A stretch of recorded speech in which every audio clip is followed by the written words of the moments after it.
하나님 말씀은 신약성경 누가복음 9장 57절에서 62절입니다.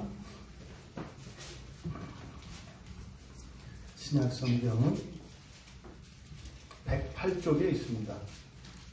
109쪽이네요. 109쪽. 신약성경 109쪽. 누가복음 9장 57절에서 62절까지 우리 같이 함께 읽겠습니다. 길 가실 때에 어떤 사람이 여짜오되 어디로 가시든지 나는 따르리이다. 예수께서 이르시되 여우도 굴이 있고 공중의 새도 집이 있으되 인자는 머리 둘 곳이 없도다 하시고 또 다른 사람에게 나를 따르라 하시니 그가 이르되 나로 먼저 가서 내 아버지를 장사하게 허락하옵소서.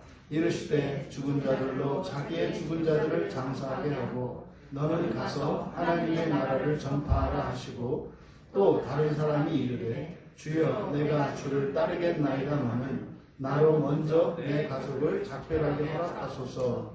예수께서 이르시되 손에 쟁기를 잡고 뒤를 돌아보는 자는 하나님의 나라에 합당하지 아니하니라 하시니라. 아멘. 잠시 기도합니다. 진리의 영이신 성령님, 이 시간 연약한 한 설교자를 통하여 설교되어지는 하나님의 말씀이 그 진리로 선포되게 하셔서 이 진리로 듣는 저희들 모두가 더욱 살아나게 하옵소서. 감사하며 예수님의 이름으로 기도하옵나이다. 아멘. 거룩한 주일 예배에 참석하신 여러분 모두를 주님의 이름으로 환영하고 축복합니다. 또한 인터넷상으로 함께하고 계신 우리 지체들 여러분들과 여러분 가정에도 하나님께서 복을 내려주시고 은혜를 부어주시기를 축복합니다. 설교의 제목은 나를 따르려거든입니다. 나를 따르려거든. 이 설교 제목을 딱 들으시면 여러분들이 느낌이 어떠십니까? 나를 따르려거든. 딱 드는 느낌은 또 뭔가를 하라는구나. 또 나 뭐 고치라는 거구나. 뭐 이렇게 받아들입니다. 그래서 실제로 많은 분들이 이 본문을 그렇게 하죠. 여러분, 예수님을 따른다는 것은 대가가 있어야 하는 것입니다. 여러분, 그냥 설렁설렁 이렇게 되는 게 아닙니다. 뭐 이제 이런 거죠. 뭐 틀렸다라고 할 수 없겠습니다만 본문을 좀 그렇게 하면 오히려 본문의 뜻을 가리게 됩니다. 여러분들이 하나님의 말씀을 받을 때에 어떤 전제를 버리십시오. 뭘 해야 한다는 절대로 성경은 여러분들에게 이제 해라라고 하는 명령이 있지만 여러분들이 생각하는 것처럼 이렇게 하라고 명령하지 않으세요. 성경은 그렇게 하라고 명령하지 않으세요. 심지어는 여러분들이 죽을 길을 가더라도 죽지 마 이렇게 안 하세요. 거기 가면 죽는다. 가지 마라. 뭐 이런 식으로 말씀하신다고요. 그래서 여러분에게 선택에 대해서 말씀을 하는 것이지 강요하는 거 아니다.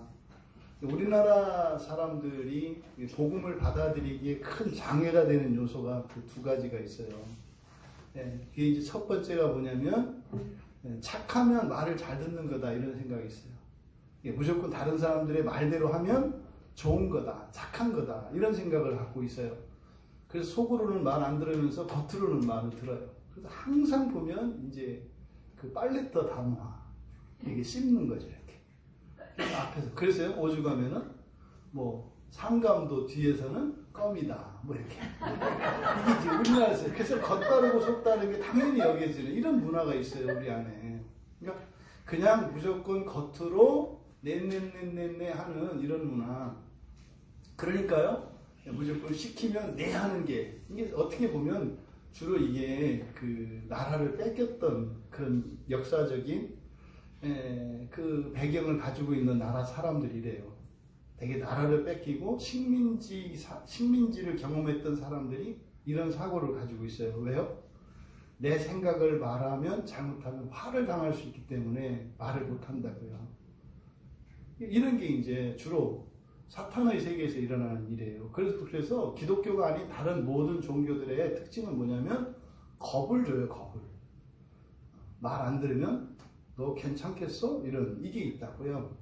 그래서 우리나라 사람들이 이런 의식들을 가지고 있기 때문에 자꾸 성경을 대할 때 정말 성경은 여러분의 친구처럼 다가오는 것인데 자꾸 이렇게 일방적으로 하나님이 여러분에게 강요하는 것처럼 들려요.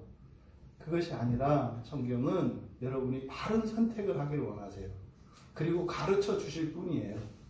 이쪽 길은 어떠하고 저쪽 길은 어떠하고.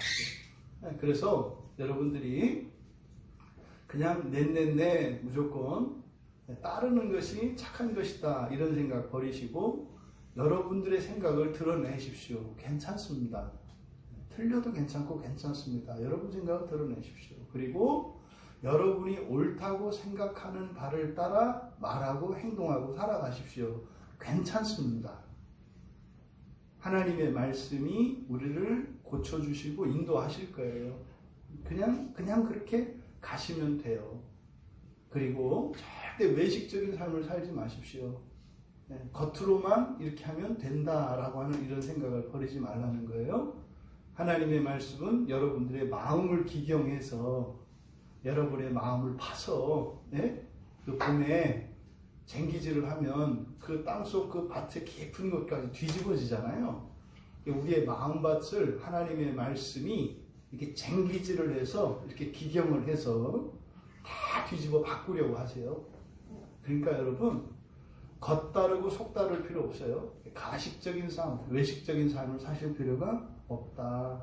있는 그대로 사셔라. 그리고 과연 하나님이 어떻게 하시는가를 지켜봐라. 이 말씀을 들으실 때도 여러분들이 이렇게 일방적인 명령으로 듣지 마세요. 성경에 있는 모든 명령은 약속이에요. 성경에 있는 모든 명령은 뭐다? 약속이다. 그러니까 하나님의 약속은 어떤 방식으로 우리에게 주어진다? 명령의 방식으로도 주어진다. 물론 약속으로 올 때가 있어요. 근데 명령도 하나님의 약속이에요. 그런데 명령하시는 것은 하나님의 약속은 하나님께서 이루실 거예요. 근데 명령의 방식으로 약속하시는 것은 우리가 반드시 뭔가를 해야 되는 게 있는 거죠. 해야 주는 게 아니에요. 성경에서는 조건으로 나타나죠. 이거를 하면 이것을 하리라. 그래서 마치 이걸 하지 않으면 이것이 안 될 것처럼 되어 있는데 그러면 하나님은 전능자가 아니세요. 할 수도 없어서 하나님도 주실 수 없는 것을 약속하시는 게 전능자가 아니죠. 그래서 하나님이 명령의 방식으로 우리에게 약속하시는 것은 우리가 꼭 되어져야 할 일들 그리고 될 일들. 근데요 자발적으로 하든지 하나님이 하시든지 하나님의 명령은 반드시 되어야 하는 일입니다. 그런데 우리가 자발적으로 하든지 아니면 하나님이 꺾어서라도 하시든지 이런 경우에 명령의 방식으로 약속을 하시는 거예요. 오늘 예수님께서 나를 따르려거든 이러이러해라 할 때 일방적으로 강요당하지 마시고 정말 여러분들의 생각과 예수님의 말씀을 비교해 보시기 바라요. 그래서 나와 예수님이 이렇게 다르구나. 그래서 과연 내 뜻대로 사는 게 옳을까? 예수님 뜻대로 사는 게 나에게 유익될까를 여러분들 스스로 판단하시고 여러분들이 선택하고 가실 일이다. 바로 이 앞에서 예수님께서 승천을 준비하시기 위해서 예루살렘으로 가는 이야기였지 않습니까? 근데 그 일을 승천을 준비하는 그 일이 전도하는 것보다 더 우선한다.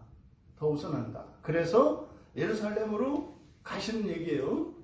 천사들이 그 사마리아에 있는 사람들을 구원하기 위해서 다 예비를 해놨습니다만 잠시 뒤로 미루시고 지금은 예루살렘으로 향해서 가시는 거예요. 이것이 57절에 길 가실 때에 라는 말이에요. 그래서 길 가실 때에 라는 말은 무엇을 위해서 어디로 가는 거예요? 승천을 위해서 예루살렘으로 가는 거예요. 이것을 먼저 여러분들이 염두에 두고 계셔야 합니다. 그러니까 승천을 위해서 예루살렘으로 가시던 중입니다. 가시던 중에 예수님께서 나를 따르라고 했을 때 세 가지 다른 대답이 나왔다고요. 그래서 여기에 나온 이 세 가지 지금 누가는 이 본문을 기록을 하면서 이 세 가지 경우의 대답들이 어떤 사람에 의해서 나온 건지를 정확하게 얘기하지 않아요. 이렇게 흐려놓고 있어요. 이게 제자들이 한 건지 아니면은 뭐 예수를 박해하는 사람들이 한 건지 또 사도들이 한 건지 무리들이 한 건지 정확히 얘기하고 있지 않아요. 그러니까 이것은 일부러 가려놓은 거예요. 왜냐하면 이 사건을 기록하고 있는 그 마태복음 8장에 가보면 여기서 맨 처음에 어디로 가시든지 다 따르겠습니다 이렇게 했던 것은 서기관이라고 마태는 기록을 해놨어요. 예수 안 믿는 사람이죠. 서기관이죠. 예수를 핍박하는 자죠. 그 다음에 죽은 아버지를, 그러니까 내 아버지를 장사하게 허락해 주십시오 이렇게 한 것은 예수님의 제자라고 얘기를 해놨어요. 근데 여기서 누가는 그 얘기를 하지 않아요. 왜요? 의도적으로 뺀 거예요. 그러니까 누가 말했는지를 뺀 이유는 뭐겠습니까? 요 말씀에 집중하게 하려고 하는 거죠. 그러니까 누가 했느냐 중요하지 않다는 거예요. 여기서는 지금 이 세 가지의 대답, 이 세 가지의 경우에 대해서 무엇인가를 교훈하시려고 하는 거죠. 그러니까 지금 여기서는 바로 앞에서는 하나님 나라 복음의 전파 원리에 대해서 말씀해 주셨고, 지금 여기서는 하나님 나라의 가치, 그러니까 하나님 나라의 복음의 가치에 대해서 말씀하시려고 하는 겁니다. 먼저 첫 번째 57절에 어떤 사람이 등장을 하는데, 이 어떤 사람은 마태에 의하면 서기관이에요. 서기관은 예수를 따르지 않는 거예요. 예수를 따르지 않는 이유는 뭡니까? 예수가 하나님의 아들이라고 했기 때문이에요. 예수가 메시아라고 하는 것은 당시의 사람들도 다 믿었습니다. 이렇게 부인할 수 없는 그런 증거들이 있었습니다. 왜? 구약에 이런 예언들이 실제로 다 성취가 되거든요. 근데 문제는 예수님이 메시아라고 그냥 했으면 따라갈 텐데 예수님이 하나님이라고 얘기하시는 거예요. 그러니까 이것은 받아들일 수가 없다고요. 이게 이제 서기관들의 입장이거든요. 그 서기관이 이야기하는 거예요. 길 가실 때 어떤 사람이 예수님께서 어디로 가시든지 나는 따르겠습니다. 이상하죠? 이 말을 한 게 서기관인데 서기관이 예수님을 따라가겠다고 한 거예요. 그러니까 이 서기관은 누굽니까? 예수님의 말씀을 듣고 또 예수님께서 행하신 일들을 보니까 이분이 메시아인 게 맞는 거예요. 메시아인 게 맞는 거예요. 야, 예수 믿어야 되겠다. 예수를 따라야 되겠다. 이렇게 생각을 한 거예요. 그런데 문제는 이 사람이 한 말을 우리가 꼼꼼히 살펴봐야 되는데, 여기서 따르다라고 하는 요 말은 헬라어 원문을 보면은 아콜류떼요. 그래서요, 자기가 가던 길을 포기하고 따른다는 뜻이에요. 여기서 따른다는 의미는 그냥 가겠다가 아니라 가보고 어떻게 하겠다는 게 아니에요. 자기가 가던 길에서 떠나서 이제 길을 바꾸겠다, 노선을 바꾸겠다. 오늘날로 말하면 뭐요? 뭐 개종하겠다 이런 의미예요. 그러니까 여기서 따른다고 하는 의미가 그런 의미가 있다. 그래서 과거를 끊고, 이거 이제 뭐예요? 이런 게 그 절에 들어갈 때 그 수가 되려면 어떻게 해요? 삭발을 하고 뭐 한다고 해요? 출가한다고 그러죠. 그러니까 세속을 끊고 가잖아요. 그러니까 지금 여기서 따른다라고 하는 말이 그런 의미예요. 지금까지 살던 삶을 끊어버리고, 이게 부정적도 알을 써서 만든 거거든요. 그 길이 아닌, 그러니까 자신의 길이 아닌 당신의 길을 따르겠습니다. 이런 뜻이에요. 그리고 두 번째로 여기가 이제 문제입니다. 어디로 가시든지 그랬어요. 가는 것은 예수님이잖아요. 따르는 건 자신이고, 자신은 자신의 지금까지 걸었던 길을 버리고 예수님을 따르겠다. 근데 어디로 가시든지 요 단어가 문제예요. 여기서 어디로 가시든지 할 때 이 가다라는 말 앞에 이 에르코마이가 이제 오다 가다라는 말인데 거기에다가 아포라는 말을 붙였어요. 여기서 아포라는 말을 붙이면 아포는 어디를 떠나는 거예요. 그래서 여기서 그냥 어디로 가시든지 이렇게 번역이 되어 있습니다만, 이 말은 길 가실 때, 그러니까 예루살렘을 향해서 승천을 준비하기 위해 가신다 그랬잖아요. 그러니까 이 길을 떠나서 어디로 가든지예요. 그러니까요, 승천하기 위해서 예루살렘 가는 길만 아니면 내가 그동안 가던 길을 다 버리고 예수님을 따라갈게요. 이런 뜻이에요. 그러니까 언뜻 보기에는 따르겠다는 대단한 거예요. 자신의 길을 버리고 당신을 따르겠습니다. 이게 보통 충성입니까? 그렇잖아요, 여러분이. 지금까지 여러분들이 하던 일이 있는데 그거를 딱 그만두고 새로운 일을 하기로 했어요. 어떤 사람 때문에. 대단한 일이잖아요. 그런데 이 사람이 자기가 가던 길을 포기하고 주님이 가시는 길을 따라가겠다. 이것은 굉장히 충성스럽게 들립니다만 사실은 이게 뭐예요? 그 길만 빼고죠. 승천을 위해서 예루살렘을 향해 가는 그 길만 빼고 나머지는 다 따를게요, 이거요. 그거 하나만 고쳐주시면 제가 다 따라갈게요. 이게 순종입니까? 불순종입니까? 불순종이에요. 그러니까 그거 하나만 빼고 다 하겠다. 이게 지금 이 첫 번째 대답에서 나오는 거다. 이런 사람은요, 말은 따른다고 하겠지만 안 따라요. 근데요, 안 따르는 원인과 책임이 누구에게 있어요? 예수님에게 있는 거예요. 나는 예수를 잘 믿으려고 하는데 그것만 빼고 다 하려고 그러는데 그것만 하라고 한다고. 근데 아십니까? 하나님이 우리에게 요구하실 때는 다른 건 다 하는데 그거 하나만 내가 빼고 다 할 거거든요. 근데 희한한 건 하나님이 다른 거 아무것도 안 해도 되니까 그것만 하라.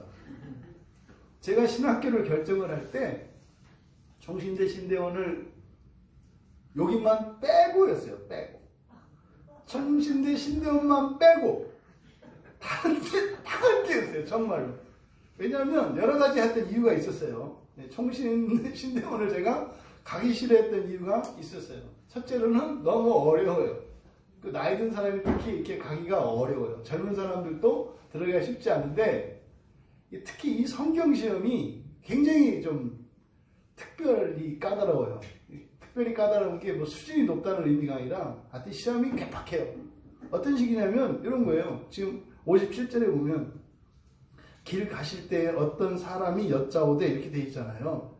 여기서 어떻게 하냐면 길 가실 때 어떤 사람이 여짜오되 이렇게 해요. 틀린 게 있어요, 없어요? 있어요. 애자 뺐거든요. 시험이 이런 식으로 나와요. 그러다가 또 비슷한 말로 바꿔놔요. 그러면 그러니까 그냥 통째로 이렇게 막 줄줄줄줄 외우지 않으면 이게 아주 시험이 까다롭다고요. 거기다가 또 이제 제가 알고 있던 이제 총신, 그래서 하여튼 여러 가지 이유가 있었어요. 그래서 제가 이제 마지막에 이제 어쨌든 좋습니다. 제가 가던 길을 버리고 제가 이제 주의 길을 가겠습니다. 제가 뭐 고등학교 2학년 때 서원을 했으니까 뭐 사나이로 태어나서 약속을 지켜야죠. 가겠습니다. 단 총신 신대원만 빼고요. 대단한 거잖아요. 대단한 거죠. 여러분 쉬운 거 아니에요. 그런데요. 야야야야 그러지 마. 그렇게 안 해도 돼. 딱 하나만 해. 뭐요? 총신대만. 뭐야? 그게 뭐 이런 경우가 다 있냐고요. 그래가지고 뭐 아무리 근데 이게 아마 여러분들에게도 경험이 있을 거예요. 이걸 이럴까 저럴까 이렇게 하고 하는데 하나는 이렇게 제껴놨어요. 이거는 아니고 이것만 빼고 하나님 다 할게요. 더 어려운 일도 내 생각에 더 어려운 일도 다 할게요. 아니야 그렇게 하지 말고 그냥 이것만 해. 이게 불순종이에요. 이 사람이 방법을 지정하고 시간을 지정하고 수준을 지정하고 하겠다. 이거는 순종 같지만 이거는 불순종이에요. 그러니까요. 먼저 내 요구를 들어줘야 된다는 거죠. 그러니까 이건 순종이 아니잖아요. 그러니까 예수님께서 그에게 하신 말씀은 여우도 굴이 있고 공중의 새도 집이 있으되 인자는 머리 둘 곳이 없도다. 여러분 왜 갑자기 예수님이 여우 얘기를 꺼내고 새 얘기를 꺼내요? 또 그렇습니다. 또 이제 보통 이 부분을 그렇게 해석을 하죠. 여러분, 예수님은 머리 둘 것도 없으셨고 거할 집이 왜 없어요? 가버나움에 집 있으세요. 집도 커요. 좋은 집이 있어요, 예수님한테. 거기에 어머니 마리아가 살고 계세요. 만약에 예수가 불효자였다면 끝이에요. 우리는 예수 믿을 필요 없어요. 예수님은요, 십자가에서 죽으실 때까지 어떻게 해요? 자기의 어머니를 가장 사랑하는 제자인 요한에게 맡긴다고요. 어머니 모시라고 내 대신.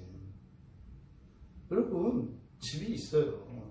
그러니까 그냥 이렇게 막 왜 이런 식으로 해요? 이렇게 교리에 맞춰서, 그리고 자꾸 예수님을 이렇게 우리의 마음에 이렇게 감동을 주려고 해요.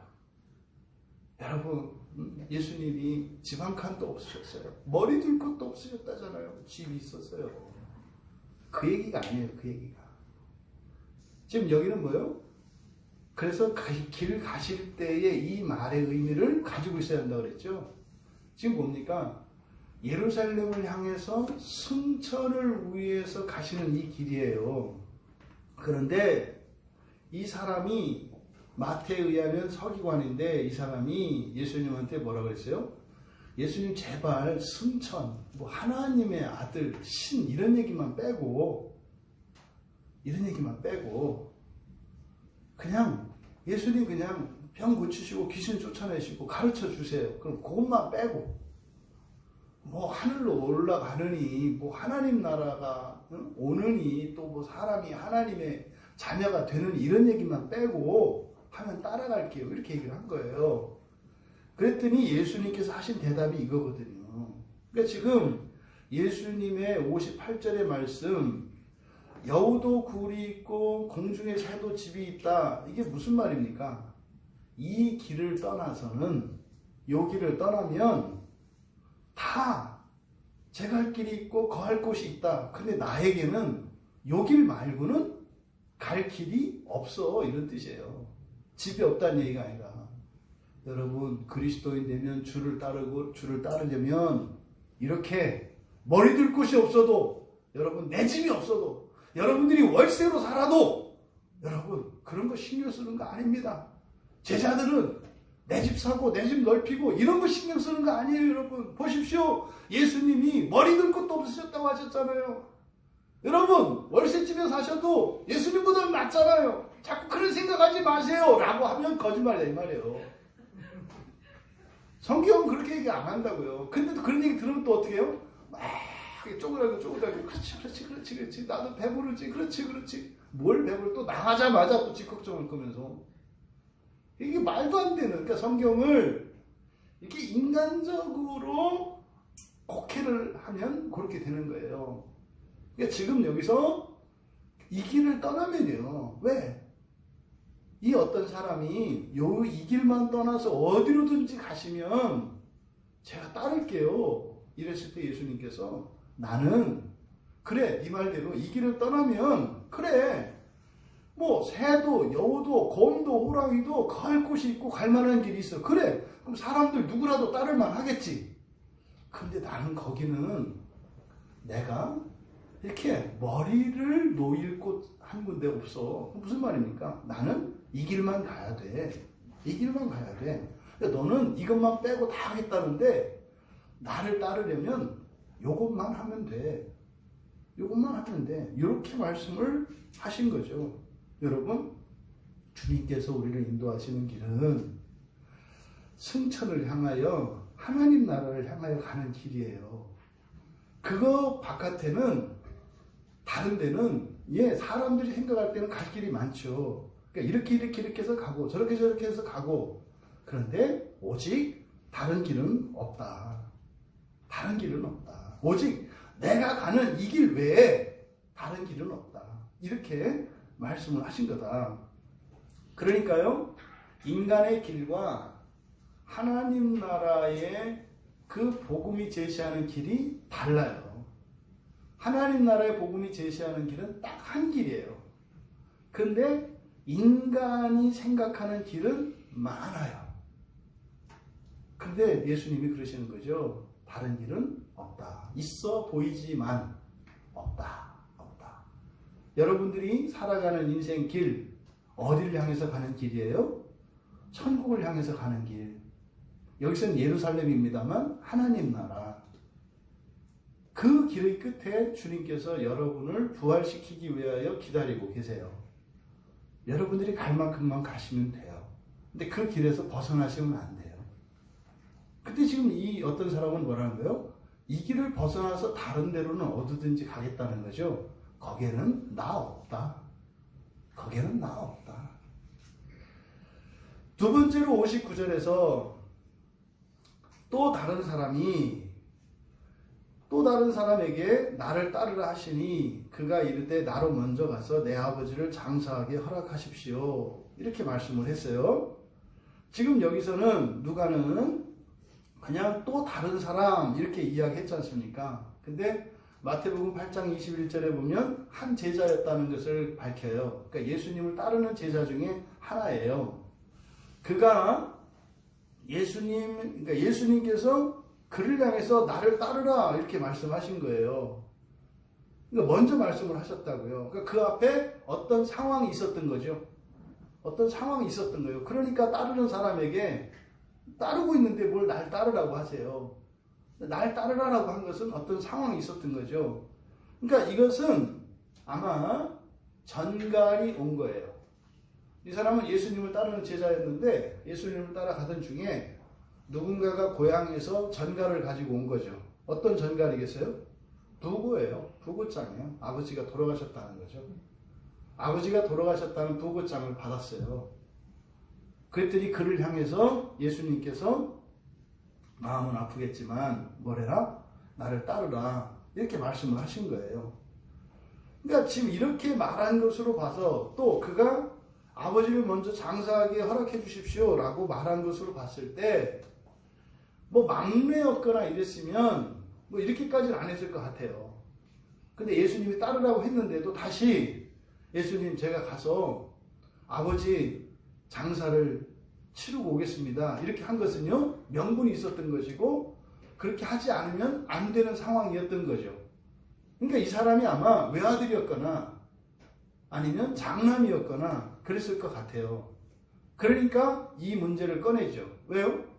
그냥 일반적인 아들이라 할지라도 물론 장례에 참여하는 거 중요하죠. 성경에서 이 장례 지내는 것은요 굉장히 중요하게 이야기를 해요. 특히 부모님은요 10계명에서도 제5계명에 가장 중요한 계명 중에 하나잖아요. 부모를 공경하라는 것은. 근데요 부모를 공경하는 것은요 살아서만 부모가 아니에요.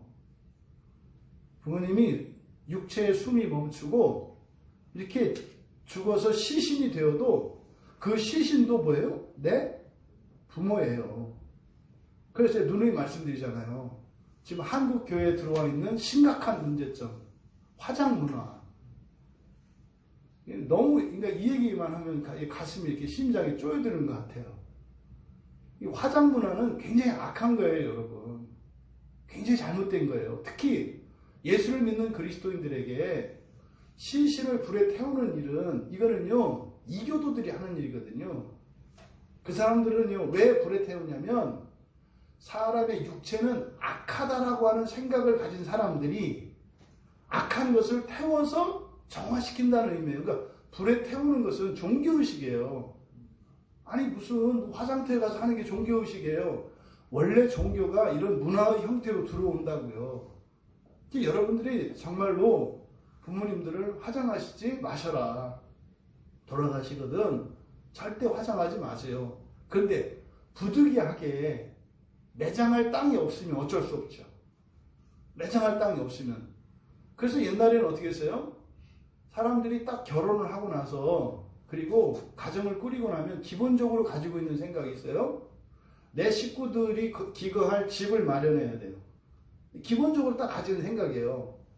결혼하면은 뭐 셋방살이라든 뭘 하든 그러면 우리 식구들이 안전하게 안정되게 살 수 있는 집을 준비하는 거예요 원래. 이거는 기본적이라고요.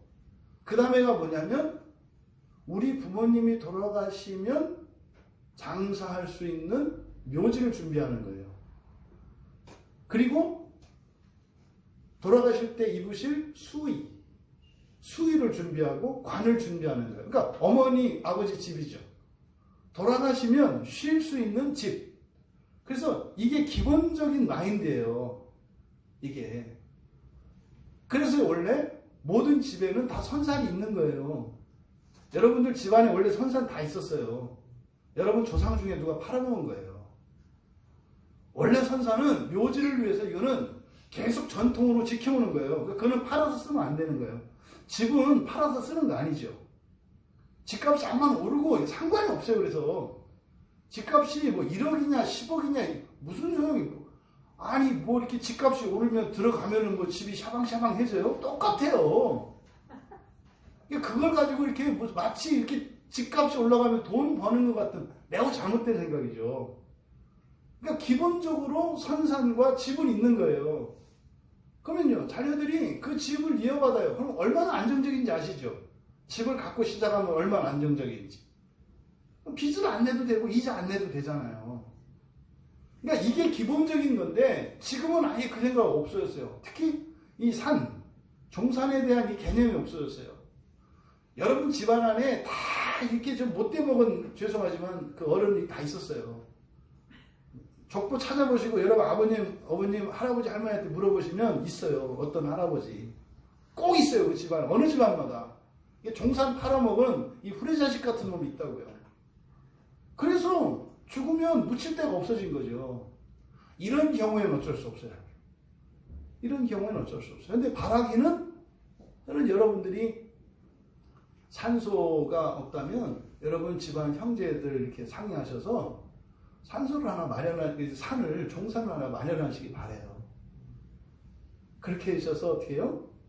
여러분들의 부모님이 그리고 여러분이 이 세상을 떠나실 때 여러분의 시신이 소중히 존귀하게 다루어지도록 불구덩이에다 집어넣고 태우는 이 천하의 무료막심한 이런 게 어디 있어요. 하지만 피치 못한 것은 어쩔 수 없다. 그것은 어쩔 수 없다. 하지만 아니 지 먹고 쓰고 놀고 자빠지고 별짓을 다 할 수 있는데 돌아가신 부모님을 위해서 한 3평 4평 땅 하나 못 산다고요? 말도 안 되는 거죠. 여러분 이 정신을 이렇게 세상 정신을 따라가시면 여러분 인생에서 크게 벗어나요. 성경의 가르침은요, 시신도 동일하게 소중히 여겨야 되는 거예요. 소중하게. 그러니까 지금 특히 아버지가 지금 돌아가셔서 장사 치르는 문제, 이거는요 굉장히 중요한 문제라고요. 그러함에도 지금 이 제자가 얘기한 것은 아마 이 구약의 가르침은 십계명에서도 계명이 있고 부모를 공경하라고 하는, 부모를 공경하는 마지막으로 반드시 잘 공경해야 되는 게 뭡니까? 이게 장사예요. 살아생전에 잘 모시고 끝에 가가지고 불구덩이에다 집어넣으면 꽝이에요, 꽝. 이거를 당연히 여기지 마세요. 근데 이 일을 지금 교회가 앞장서서 하고 있어요. 교회는 그러면 안 된다고 해야 돼요. 그런데요, 피치 못해서 어쩔 수 없는 경우 있어요. 그러면요, 정말 이 가난한 현실, 이게 너무너무 마음이 아파야 돼요. 그리고 어떻게 돼요? 지금은 우리 아버지를 이렇게 화장할 수밖에 없지만 이후로 내 자손들은 이렇게 끔찍한 화장이 아니라 정말 그 시신이 훼손되지 않고 잘 땅속에 묻혀서 안착될 그 부활의 날을 기다릴 수 있도록 하나님, 제가 앞으로는 허리띠 질끈 동여매고 하루에 한 끼만 먹고 안 쓰고 돈을 모아서라도 묻힐 수 있는 땅을 마련하겠습니다. 이렇게 해야죠. 하나님 도와주세요. 이렇게 가야죠. 근데 이게 지금 개인적으로 되기는 쉽지 않을 것 같다. 교회적으로 하자. 교회적으로 장사를 지내야 할 이 묘지터를 아마 이제 교회들이 준비해야 될 것 같아요. 아니면은 하나님의 말씀을 버리든지 그냥 편하게 화장하면 되잖아요. 편하게. 여러분들이 편한 길로 가시든지 하나님의 말씀 따라 가시든지 그건 여러분들이 결정하실 일이에요. 하지만 성경의 가르침은 그렇다. 네? 성경의 가르침은 그렇다. 그러면 이렇게 십계명에도 있고 성경의 가르침도 사람이, 그러니까 숨이 멎은 육체도 하나님의 형상을 따라 지음을 받은 사람의 육체는 다른 동물들의 육체와 달라요. 사람의 몸은 죽어도 사람의 몸이에요. 죽은 사람의 몸이 살아있는 동물들보다 비교할 수 없을 정도로 더 소중해요. 왜요? 사람이기 때문에. 사람은 죽어도 사람이에요. 준치도 썩어도 준치라는데 사람은 죽어도 사람이에요. 그런데요, 우리 자신이 그걸 부인하잖아요. 죽으면 사람이 아니라는 거죠. 이게 이원론이에요. 이게 이원론이에요. 영혼은 소중하고 육체는 더럽다는 생각이라고요. 이런 생각이 많은 문화 속에 이렇게 침투해 있어요. 그러면 이런 성경의 가르침과 십계명에 따르면 예수님이 하셨을 예상되는 대답은 사실은 뭐예요? 그래. 얼마나 부모님이 아버지가 돌아가셨는데 얼마나 애통하냐. 이렇게 위로하시고 우리가 함께 가서 장사를 치러. 이게 감동 아니겠어요? 네? 그래? 너의 슬픔이 우리의 슬픔이다. 그래서 애들아, 누가 아버지가 돌아가셨단다. 우리 다 함께 가서 우리가 상여 메고 우리가 장례를 감동스럽게 하자. 그럼 그때 막 따뜻한 사람이 어떻게 되는 거예요?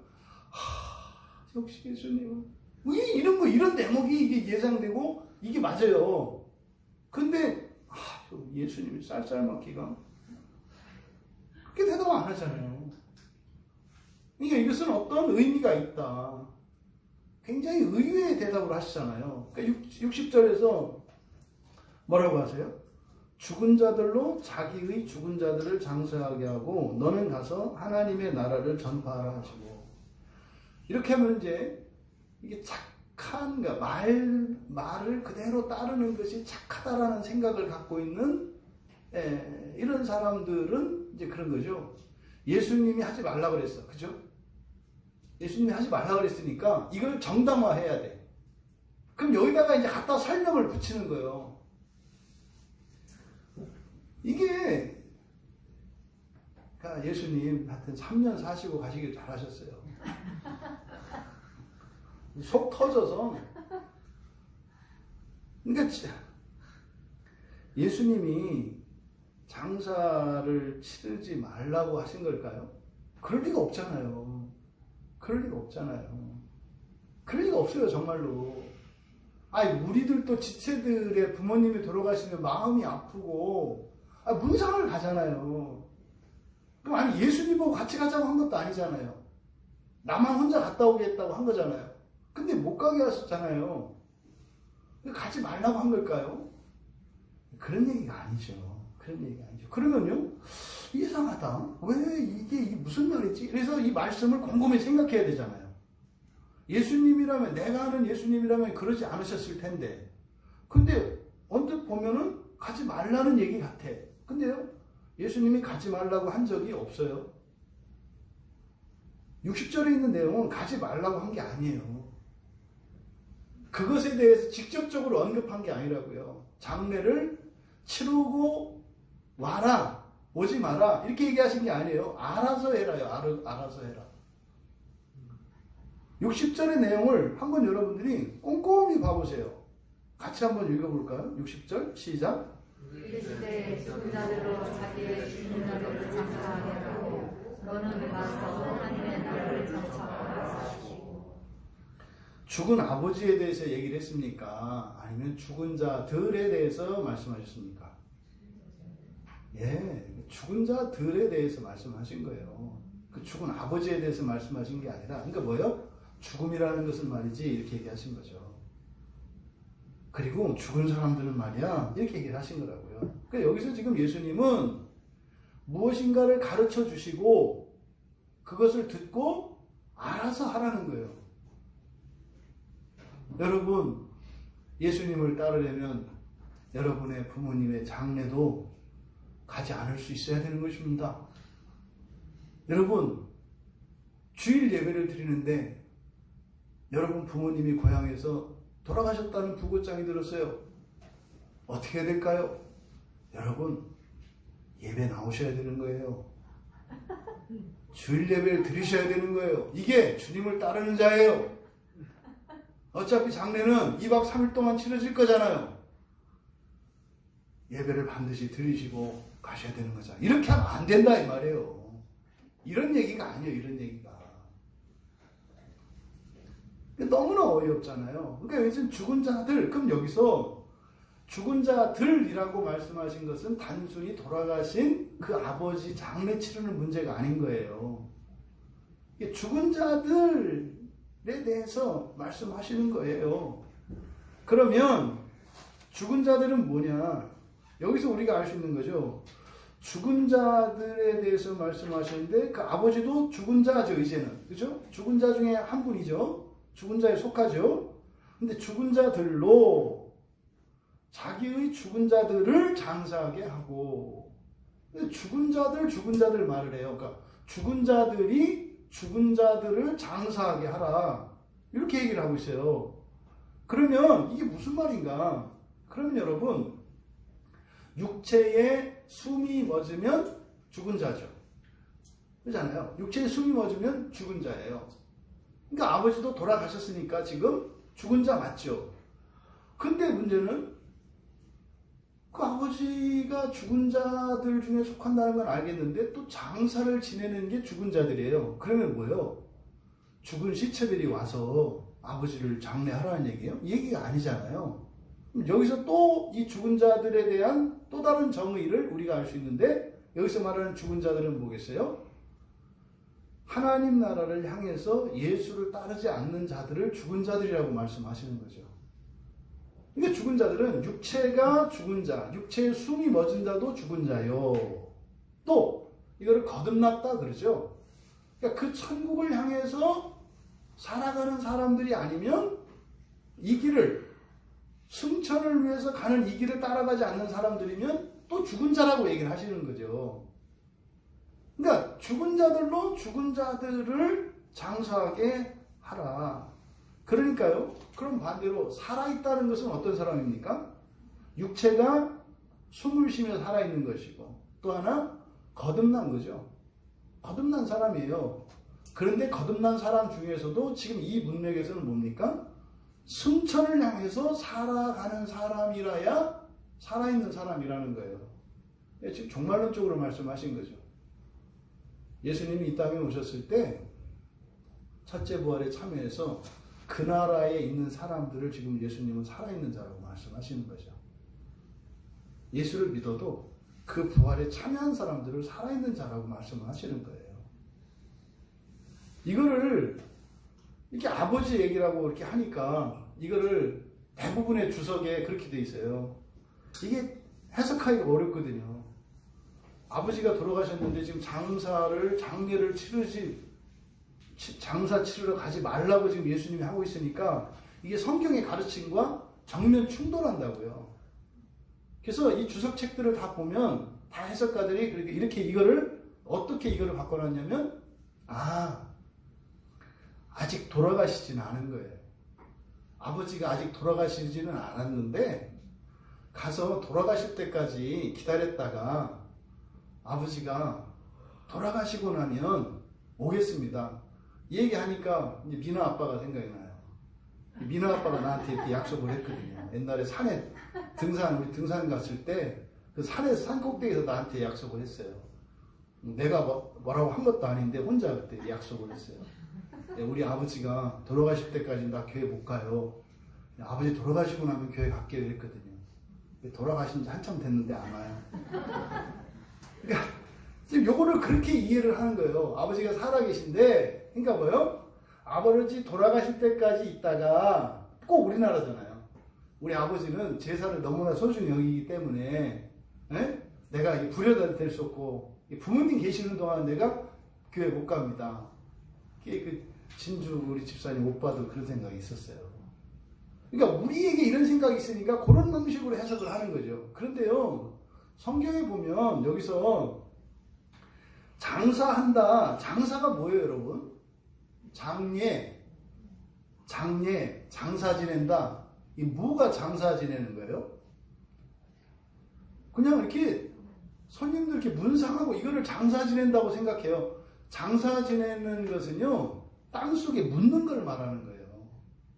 장사, 시체를 땅에 묻는다. 이게 장사예요, 장사. 그러니까 장사 지낸다는 것은 땅속에 묻는 것을 장사라 그래요. 근데 그 절차가 그 전부터 문상객을 받고 마지막 정을 나누고 이렇게 하면서 마지막에 하는 거죠. 그러니까 여기서 이 아버지는 돌아가셨어요? 안 돌아가셨어요? 돌아가셨어요. 이제 묻어야 되는 걸 얘기하는 거예요. 근데 이거를 예수님이 하지 말라고 하신 것 같으니까 해석하기가 어려우니까 죽은 아버지를 사람들이 살려내는 거예요. 안 죽었다는 거죠. 그러니까 이게 지금 자꾸 성경을 가지고 성경을 해석하는 게 아니라 우리의 생각을 가지고 성경을 읽어내려고 하니까 성경을 꺾어버려요. 그러니까 돌아가셨어요. 돌아가신 분이라고요. 그래서 예수님을 따르던 제자가 예수님 우리 아버지 돌아가셨대요. 저 가서 장사 지내고 올게요. 이 얘기를 한 거예요 지금. 그때에 그에게 가서 장사를 지내느냐 안 지내느냐 이게 중요한 게 아니에요. 예수님 보세요. 60절에서 가지 말라고 하신 거 없잖아요. 뭐라고 하셨어요? 가서 하나님 나라를 전파하라고 그랬잖아요. 가서 하나님 나라 전파하라고 써있잖아요. 어머 진짜네. 희한하죠? 그러니까 여기 써있잖아요. 가서 하나님 나라 전파하라고. 그러니까 뭐요? 장례 치르러 가면 돼요. 가서 뭐 하라고요? 하나님 나라를 전파하라니까요. 언제 가지 말라고 그랬어요? 그 바로 앞에서 죽은 자들로 하여금 자기의 죽은 자들이 장사하게 하라. 이거는 지금 죽은 자와 산 자에 대한 예수님의 가르침이라고요. 그러니까 뭐 제기가 어렵지 않죠. 그냥 당연히 이해되시는 써 있잖아요. 그래, 근데 너 슬퍼하지 말고 가서 아버지에게 부활이 있다는 것을 이야기하고, 응? 또 아버지는 죽은 게 아니라 신앙 안에서 부활이 있다는 것을 가족들에게 이야기해주고 그렇게 슬퍼하지 않도록 하나님 나라를 전해라. 그래서 장례식장은 뭐 하는 거예요? 이별의 자리가 아니에요, 여러분. 오히려 거기서 하나님 나라가 선포되는 자리, 선포되어야 하는 자리예요. 감정을 위로해주고 이런 게 아니라 그 안에서 하나님 나라 복음이 선포되어야 되는 자리예요. 장례를 어떻게 해라? 장례를 이렇게 치러라. 이렇게 알려주신 거죠. 가가지고 그냥 아이고 하고 하지 말고 그렇게 하라는 거죠. 구약에서 보면은요, 요셉이 아버지가 돌아가셨을 때 장례를 70일간 치러요. 70일간. 40일 동안 향을 채우고요. 시신에다가. 거기는 미라로 만드니까. 그 다음에 30일간 애곡했다 그래요. 왜요? 영원히 죽은 것처럼 생각을 하니까. 영원한 작별이라고 생각을 하니까. 근데 예수님은요, 하나님 나라를 전해라. 이게 지금 여기에는 예수님이 위로의 말씀도 있는 것이고 가족들을 위로해 주시는 말씀도 있는 거죠. 그러니까 예수님의 말씀을 이렇게 왜곡을 해서 가지 말라고 하셨다. 그러니 여러분도 절대로 장례가 있어도 주일을 빠지면 안 된다. 주일날 장례 나셨거든. 장례 잘 치르세요. 예배 안 나오셔도 돼요. 그랬던 사람들이 코로나 왔다니까 다 도망가고, 또 코로나는 안 드려도 되는 거고, 장례 무슨 경우야. 그냥 하나로 일관되게 가면 되는데 이랬다 저랬다 어지러워 죽겠어요. 이게 멀미나. 이게 지금 예수님이 가르쳐 주신 이 의미를 여러분들이 곡해하지 마라. 그래서 어떻게 해요? 가면서 하나님 나라를 전해라. 뭐요? 아버지가 돌아가셔서 이제 고향으로 가잖아요. 가는 동안도 아버지가 돌아가셨다고 슬퍼하면서 이렇게 가지 말고 하나님 나라 복음을 전해. 그러니까 뭐요? 어디 가시오? 고향집에 가요? 왜 가시오? 아버지가 돌아가셨다는 부고를 받고 갑니다. 얼마나 애통하십니까? 네, 슬퍼 죽겠어. 이러는 게 아니라 우리는 믿음 안에 부활이 있습니다. 네, 우리 아버지 돌아가셨지만 다시 만납니다. 부활하실 거거든요. 요 얘기를 하면서 가라는 거예요. 요 얘기를 하면서 예수님이 그러면서 우리들이 여기에서 얻을 수 있는 교훈이 있죠. 이 세상의 일은 두 가지 일이 있을 수 있겠네요. 하나는 장사 지내는 일이에요. 장사 지내는 일. 또 하나는 뭐예요? 하나님 나라의 복음을 전하는 일이에요. 그러니까 이 둘을 대조시키고 있죠. 장사 지내는 일과 하나님 나라 복음을 전하는 일을 대조시키고 있어요. 너희들은 뭐 해라?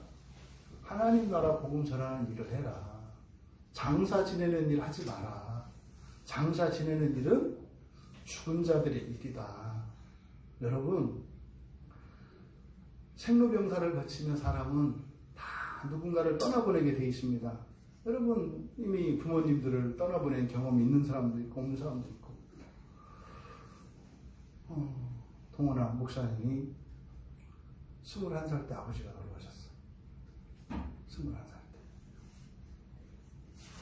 때. 그때 목사님 친구들이 상여를 맺어. 목사님 친구들이 다 와서 상여를 메고 목사님 상복을 입고 울면서 갔지. 그때 저는 하나님 나라 복음을 전하는 게 아니라 장사를 지냈어요. 그러니까 저도 죽어버렸어요. 21살에 아버지가 돌아가시니까 그때 장사를 지내니까 죽은 자가 된 거죠. 장사 일을 하는 거는 죽은 자니까. 그래서 저도 그때 죽어가기 시작했어요. 그래서 첫 번째 한 일이 교회 안 나오는 거예요. 왜? 아버지가 돌아가셨으니까. 나 이제 21살, 이제 아버지를 조금 알아가려고 하는데 아버지가 돌아가셨으니까 장사하는 거예요. 여러분들 주변에 여러분이 사랑하는 누군가가 행여 여러분보다 앞서 이 세상을 떠날 때 장사 지내지 마시기 바랍니다. 그건 죽은 자들의 일이에요. 여러분, 그 죽음 가운데서 영생을 보실 수 있는 여러분 되시기 바라요. 또 여러분 가족 가운데 누군가가 아직 예수를 믿지 않고 있고 하나님 나라 복음을 예수를 믿어도 하나님 나라 복음을 믿지 않고 있다면 살아있을 때 그들로 하여금 살게 하는 일에 마음을 쓰십시오. 죽을 때 기다렸다 장사 지내는 여러분이 아니라 죽기 전에 하나님 나라 복음 전하시는 여러분 다 되시기 바라요. 그래서 이 하나님 나라 너희들은 하나님 나라 복음을 전하라는 거죠. 결코 여기서는 장사 지내지 마라. 장사는 별거 아니다. 이 얘기 아니에요. 소중한 일입니다. 그런데 장사를 지내되 정말로 죽은 자들이 하는 장사를 지낼 것이 아니라 장사를 지내되 하나님 나라 복음을 전파해라. 이게 지금 예수님의 가르침이에요. 그리고 장사 지내는 일은 많은 사람들이 할 수 있어요. 근데 여기 보면 너는 단수형을 쓰고 있어요. 장사를 지내며 하나님 나라 복음을 전할 수 있는 사람은 많지 않아요. 그래서 오히려 죽음의 자리에서 생명을 전하시고 생명을 볼 수 있는 여러분들 다 되시기 바랍니다. 이제 세 번째로 61절에서는 또 다른 사람이 이르되 주여 내가 주를 따르겠나이다마는 나로 먼저 내 가족을 작별하게 허락하십시오. 이거는 이제 뭡니까? 여기서 작별하다라고 하는 것은 철수하다라고 하는 타소라는 말을 이용해서 만든 거예요. 이게 딱 뭐예요? 이게 출가예요. 정확하게 출가. 스님들이 이렇게 이제 집 떠날 때 하는 딱 끊는 거죠. 세속의 정을 끊어버리는. 그러니까 여기서 지금 작별을 하게 하십시오. 작별한다 이게 뭐냐면 세속의 정을 끊는 거예요. 인사가 아니라 딱 끊는 것을 말해요. 그러니까 이 사람은 주님을 따르는 길이 주님을 따르려면 어떻게 해야 된다고 생각해요? 가족하고 인연을 끊어야 된다고 생각을 하는 거예요. 그러니까 인간적으로는 되게 귀하죠. 소중한 가족들을 버리고 이렇게 오겠다고 하는 거니까 이거 엄청난 결단을 하는 거고 대단한 거잖아요. 제가 가족하고 작별할게요. 출가할게요. 이 말이에요. 출가할게요. 그러니까 딱 가서 가족의 인연을 딱 끊고 올게요. 앞으로 나를 찾지도 마라. 나를 너의 가족으로 생각으로 하지 마라. 나는 이제부터는 예수의 제자가 되었다. 이게 지금 딱 신천지잖아요. 이단들이 딱 이렇게 한다고요. 가족을 끊고 가라.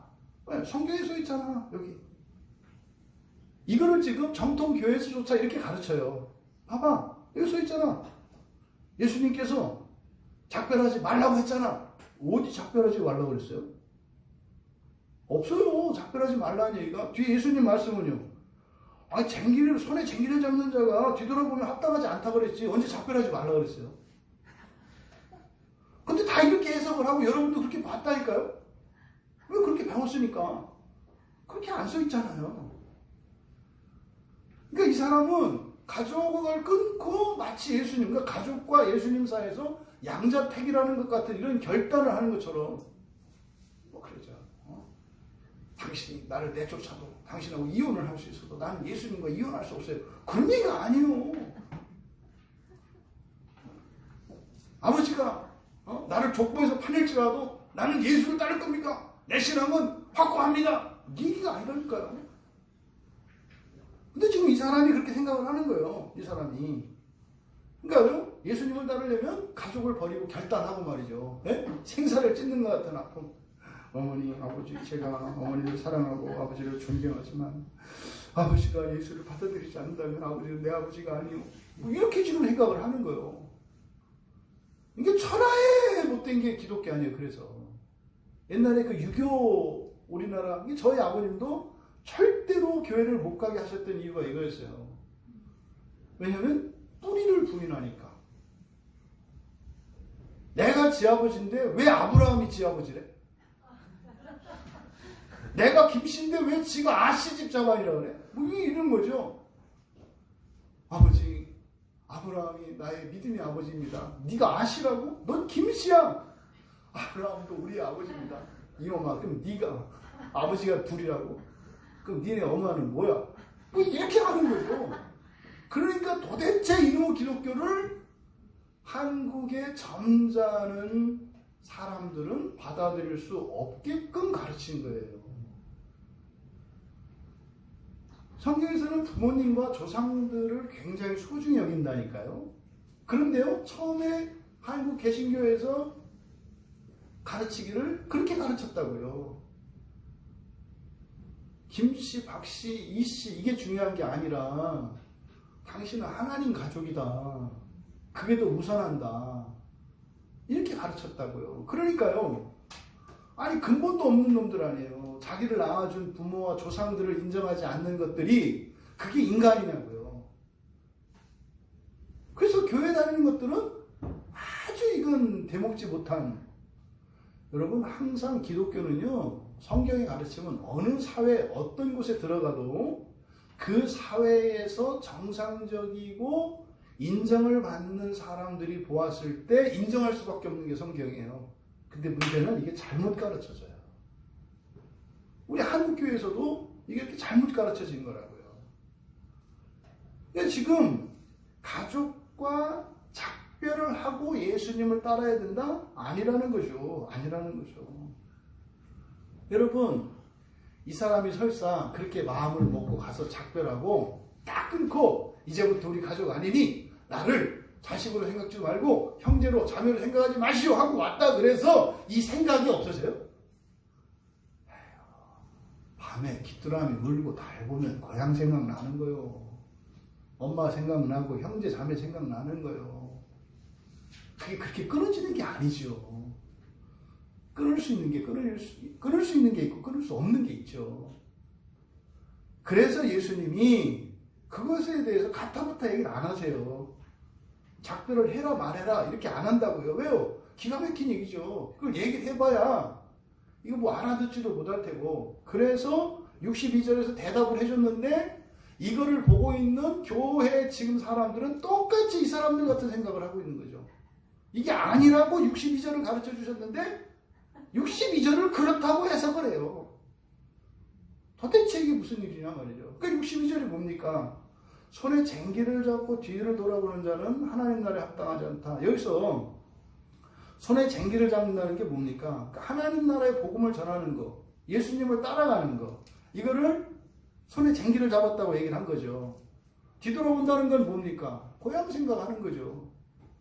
아니, 가족들하고 인연을 딱 끊고 예수님하고 가면, 따라가면 어머니 생각이 안 나요? 어떻게 안 나요? 이거를 뒤를 돌아본다고 하는 거예요. 아니, 동생이 생각나고 형이 생각나고 누이가 생각나는 거죠. 어떻게 생각이 안 나요? 또 가다 보면 닮은 사람이 있잖아, 이렇게. 이거를 지금 되돌아본다고 얘기를 한 거예요. 이게 무슨 말입니까? 그런 일이 있다 없다?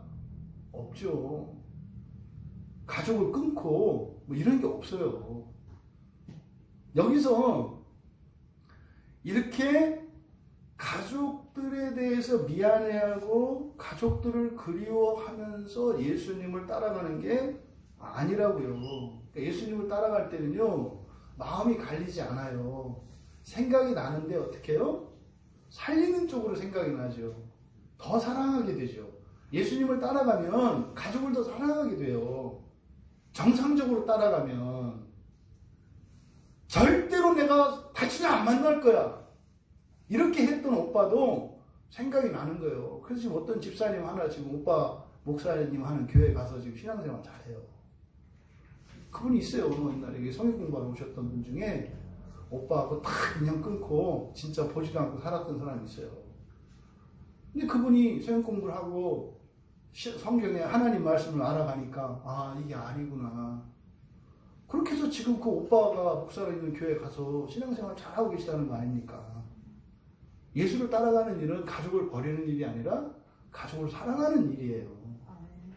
그러니까 예수님이 나를 따라오는데 네가 나를 따라오기 위해서 이런 걸 희생했고 이런 거 아쉽고 이런 일은 없다.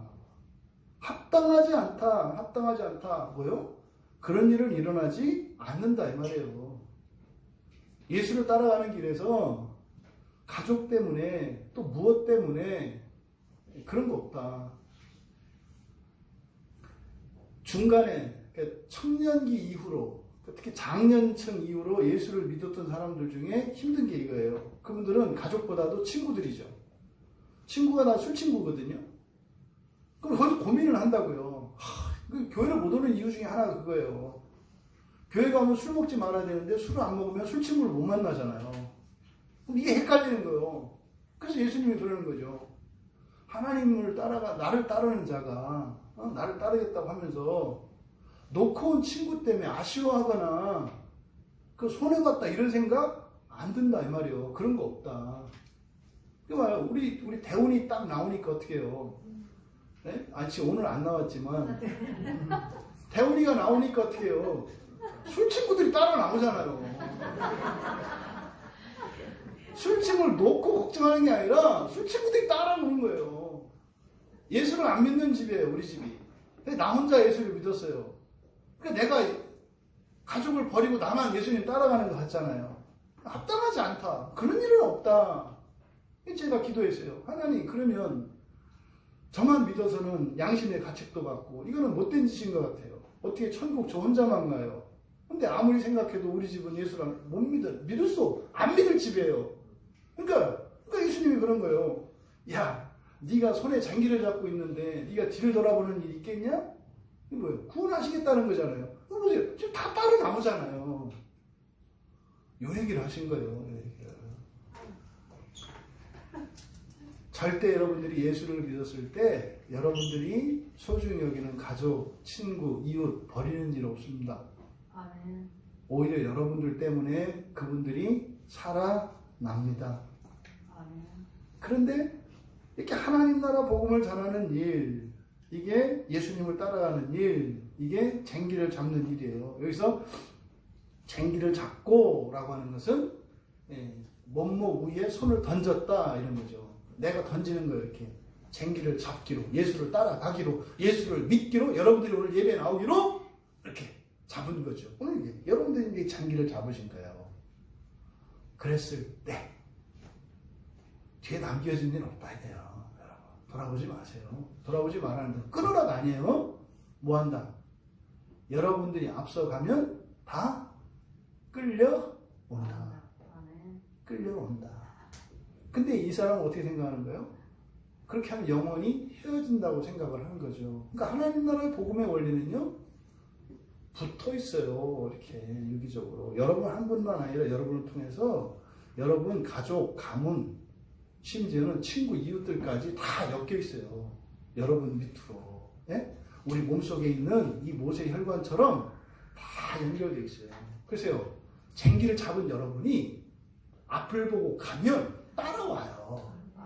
쫓아가서 데려오는 것도 아니고 끊고 오는 것도 아니고 따라가는 거라고요. 이게 예수님의 가르침이에요. 예수를 따르는 길은 가족을 버리는 것이 아니라 가족과 함께 가는 거예요. 그런데요, 일시적으로는 잠시 잠깐의 이별과 같은 일들이 일어나요. 그런데요, 다시 만나요. 예수님이 원래 제일 원하시는 게, 여기 오신 이유가 뭐예요? 함께 하시기 위해 오신 거예요. 그럼 예수님과 함께 하시기 위해서 가족과 떨어지라고요? 그거 말도 안 되는 소리죠. 함께 하기를 원하세요, 예수님은.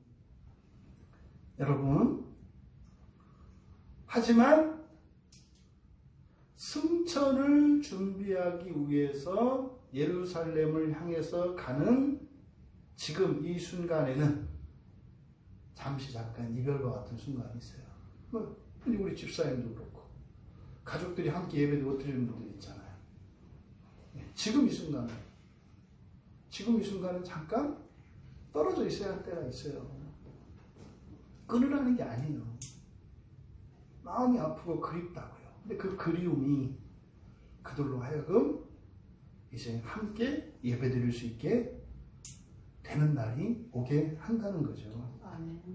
승천의 날들을 채우기 위해 예루살렘으로 가는 그 길, 이 길은 반드시 따라가야 합니다. 이별하는 거, 작별하는 거 아니에요. 잠시 잠깐 여러분들이 옆에 빈자리로 두어야 할 때가 있어요. 하지만 다시 만날 것이기 때문에 작별은 아니다. 그럼 뭐예요?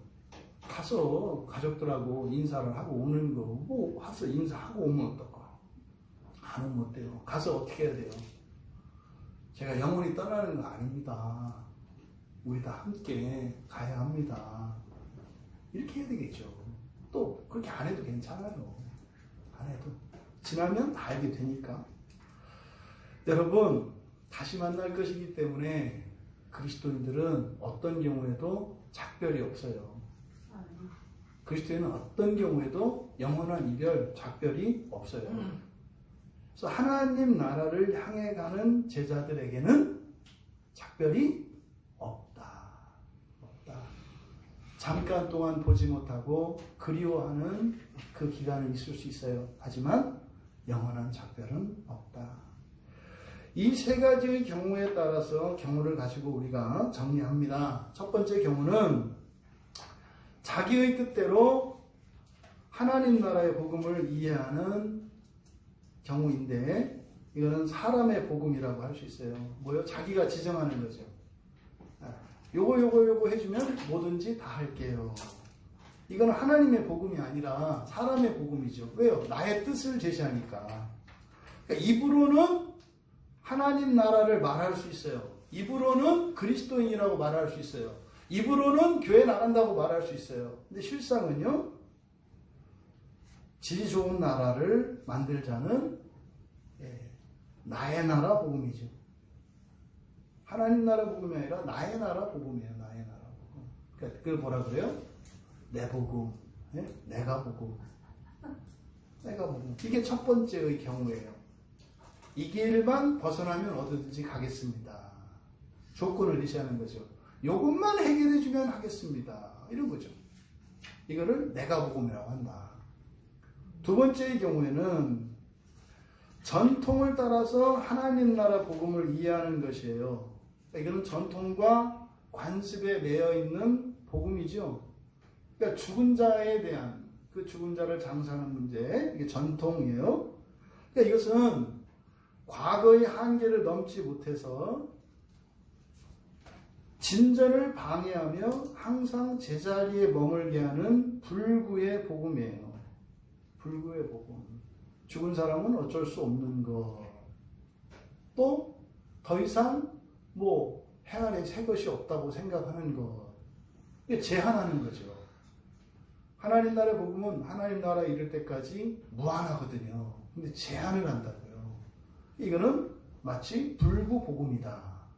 이게 이제 제가 만든 말이에요. 성경이 있다 이렇게 또 큰일 납니다. 이게 제가 만든 말이에요. 잘못된 거다. 세 번째 경우는 바로 이런 현실적인 가치죠. 우리가 소중히 여기는 가족, 친구, 이웃 뭐 이런 거 있지 않습니까? 이 현실적인 가치를 따라서 하나님 나라 복음을 이해하는 거예요. 이게 세속적 복음이라고요. 세속적 복음. 그러니까 이거는 사실은 하나님 나라를 세우려고 하는 게 아니라 지상의 제국을 만들려고 하는 지상 제국 복음이죠. 이거는. 그래서 하나님의 복음이 아닌 나의 복음, 그리고 하나님 나라까지 나아가는 무한히 확장돼가는 복음이 아니라 제자리에서 머물게 하는 불구복음, 그리고 저 천상을 향해 가는 것이 아니라 이 땅에 지상의 제국을 세우려고 하는 지상제국 복음. 이 세 가지 경우를 통해서 복음이 어떻게 왜곡될 수 있는가를 우리가 볼 수 있었습니다. 예수님께서 제자들에게 말씀하신 것은 하나님 나라 복음이에요. 나를 따르라 라는 것은 뭡니까? 하나님 나라를 향해서 나와 함께 가자라고 초대하시는 것이죠. 그러면 하나님 나라를 향해서 가는 하나님 나라 복음은요, 이 세 가지를 다 포함해요. 그 안에 이게 다 있어요. 그게 내가 복음도 있고 불구복음도 있고 지상제국 복음도 있고 다 있어요. 근데 그것을 능가하죠. 그런데 사람들은 어떻게 해요? 이 세 가지를 저마다 먼저 요구해요. 이거를 먼저 이루어주세요. 그러면 하나님 나라 복음을 받아들일게요. 예수님께서 이 말씀을 통해서 우리에게 주시는 교훈은 하나님 나라 복음을 먼저 믿고 받아들여라. 그리고 그 이후에 주님께서 과연 당신에게 무엇을 이루어 주시는지를 기다려봐라. 그리고 거기서 여러분들이 믿음을 가지게 됩니다. 아, 내가 복음과 달라 보이지만 다른 게 아니라 더 좋은 것이구나. 불구복음과 달라 보이지만 불구복음보다 더 좋은 것이구나. 아, 지상제국 복음보다 더 좋은 것이구나. 이것을 경험하게 돼요. 그래서 주님을 따라가는 것이 참으로 선하다. 나를 따르려거든 하나만 잡으려고 하지 말고 다 가지고 그것을 능가하는 하나님 나라를 향해서 따라가라. 이 말씀이 여러분들에게 믿음이 되고 여러분들의 삶이